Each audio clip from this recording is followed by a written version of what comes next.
माहिती असणं की जागरूकता असणं, की असं नाही की माझ्या घरी कोणीतरी ते पाठवलं इलेक्शन कार्ड की त्याच्यानंतर मग आपण ते नंबर शोधत जाऊ, मग बघू दुपारी जेवल्यानंतर बघू, अशा पद्धती नाही. पहाटे पहाटे निघणारे मतदार आहेत आणि जागरूकता आहे की चांगली माणसं निवडून द्यायची. त्यामुळे ह्यावेळी देतात.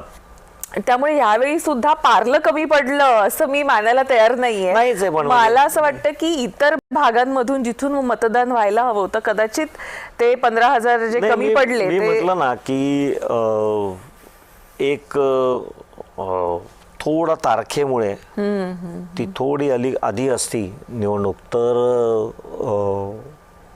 मतदान थोडं वाढलं असतं, आणि थोडं वाढलं असतं ते निश्चितपणे उज्ज्वल निकम साहेब खासदार झाले असते, म्हणजे लोकसभेचे खासदार झाले असते. खासदार आताही झालेत, ते राज्यसभेवर आहेत.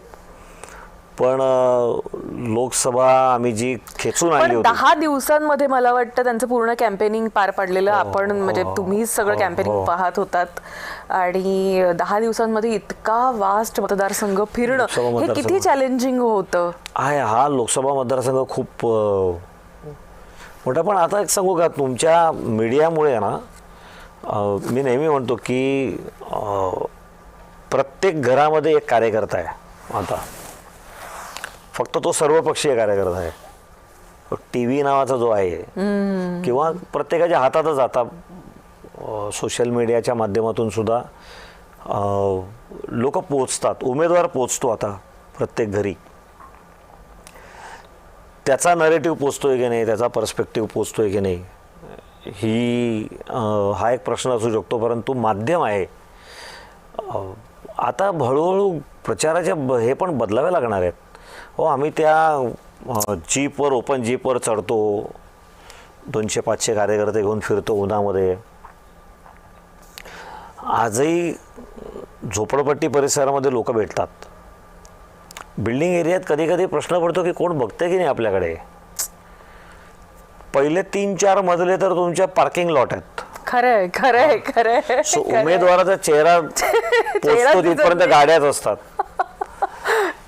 लोकांना बऱ्यापैकी AC लावून घरात TV बघायची सवय आहे, त्यामुळे पडदे आणि खिडक्या बंद. त्यामुळे खाली प्रचार होतोय हे लोकांच्या कानात पोचते की नाही हाही प्रश्न आहे.